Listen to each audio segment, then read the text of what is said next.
I'll tell you a little bit about her story. Like his story, but it's hers. It's mine. It's unique to me. My story. So I'm deciding to share some of my life story of what I have lived, so that hopefully, as being a walking testimony, others will learn from the things that I wish I would have learned from sooner, by seeing maybe things in yourself that maybe resonate with things I say. When I turned 40 and I was called out, and I heard the Lord loud and clear call me out of Babylon, I left. I went to Florida. I went to study ministry. It didn't turn out too good because one of the people ended up sexually assaulting me. I ran after I had been sexually assaulted by these people in ministry. They're in a church. Yet when I slept in their home at night and seen what was really going on, different story. So anyway, one day I woke up because the lady that I was staying with's husband, after she had left because she went to take her daughter on a school field trip at 5 in the morning, he came into my room and he sexually assaulted me. You know, I didn't tell the woman because I knew she wouldn't believe me. I've known her for years and I know she wouldn't believe me. So I didn't bother. Instead, what I did was I left. I had received part of my family inheritance. And I went and found an apartment. And this apartment complex seen something in me. In Florida, in Jacksonville, Florida, because they could tell that there was something going on, and they're like, "Are you safe?" And I said, "No, I'm not.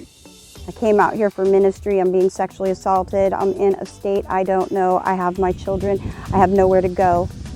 I have money, but I really don't have a whole lot of credit." I showed them my paperwork for my inheritance that was drawn up so that by some attorneys and so forth, and the bank, so that they could see I indeed did have money, but I was in need of help. And I didn't have access to the money, all of it at once. This apartment complex took me in 2 weeks early before it was even open. They helped me. They helped cover my expenses. They took me and bought me food for me and my children. They helped pay our electric bill. They were very, very helpful to me. And that was because they seen truth, that I was temporarily going through a dark moment, a dark tunnel, and that I was being delivered out of Babylon. And so she seen that I was someone who was sexually assaulted and on the run with my children with nowhere to go, and nobody was helping me. This complex took me in and they helped me. I was so depressed. I was so depressed that I didn't leave my house for over a year, and I went silent. I didn't talk. Ask people around. I just stopped talking. And I just started studying knowledge of self. Where do I come from? And I got to a point where I was so depressed I couldn't leave my house. It was like I was fucking paralyzed in fear. I didn't work. I didn't do anything. I didn't take care of myself. I was reaching out for help and nobody was giving me the help that I need. I thought I was going insane. At one point it got so bad I couldn't leave my house because the depression was so bad I just wanted to die, and I was like self-destructing by just sitting there and becoming stagnant. And I started praying. And this is all verifiable. These people I still talk to. I was praying. I was in Florida. I didn't know anybody. I had been abused. Nobody was looking out for me or my children. They were liars. Liars. So then, these people were kind enough to take me in and cover me in this apartment complex, and the management even helped. And then, as I said, the time went by and I was so depressed because I've been abused and touched and used so much that I began to lose my sense of self-worth. Just looked at myself as a flesh suit that everybody either wanted to molest, fuck, use, make money off of, or do something for their own benefit. They were never looking out for my soul. They didn't care if I was whole. No, they'd rather keep me fragmented and broken so they could use you for their own nefarious purposes.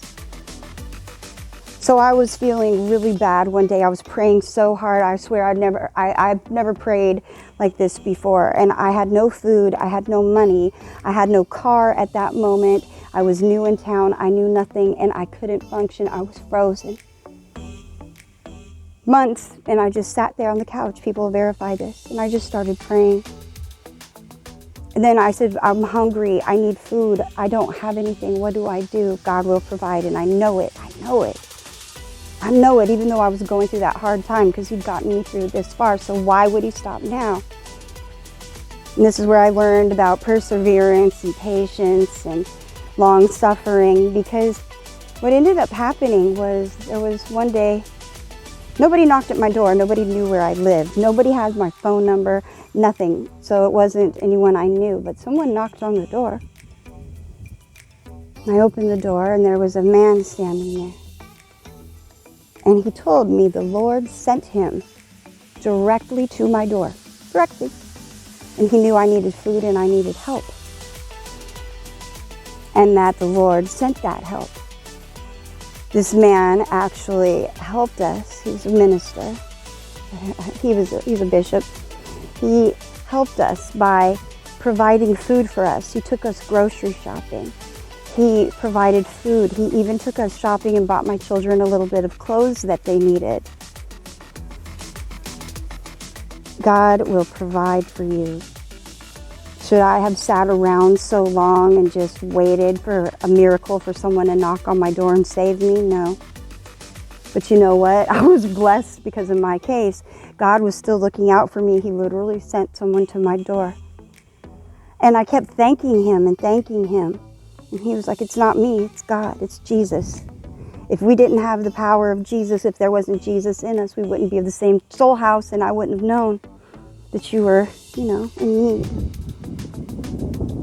And it was just amazing to me that this really happened. This person showed up at the door after I prayed on it, saying, God, send somebody because I can't do this. I can't do it on my own. I can't do it. I'm in a house. I have hardly any spirit left. I've been abused. People have used my body. I don't know this area. We live in a terrible, terrible area of town. And God provided. Literally sent someone to the door. So nobody could tell me God's not real. There's no such thing as coincidence. Everything is planned. There's a divine plan in place for our lives. It's a matter of listening to that inner voice. I was going to make a joke unless you have, never mind. I won't make jokes about mental illness. Because I suffer from mental illness myself, and that I suffer from depression. Bad depression. But the good thing is with depression is it could be removed. You could be delivered of that. Whereas if you're possessed, you cannot be. So I was happy for my temporary oppression because his strength is made perfect in my weakness. So therefore I'm not going to complain about all the stuff that is going on, because I know he will come back and he will provide. He's not going to leave his children left to die. I have so many stories and things I could share with you. These are my realities, parts of my true life living testimony. I like to put things out there that are going to be beneficial for the soul growth. It's about the internal being in you. It's about the light inside your soul. Don't get lost. It is so easy to get lost in external things. And you got to take accountability for yourself. Love yourself. Take care of yourself.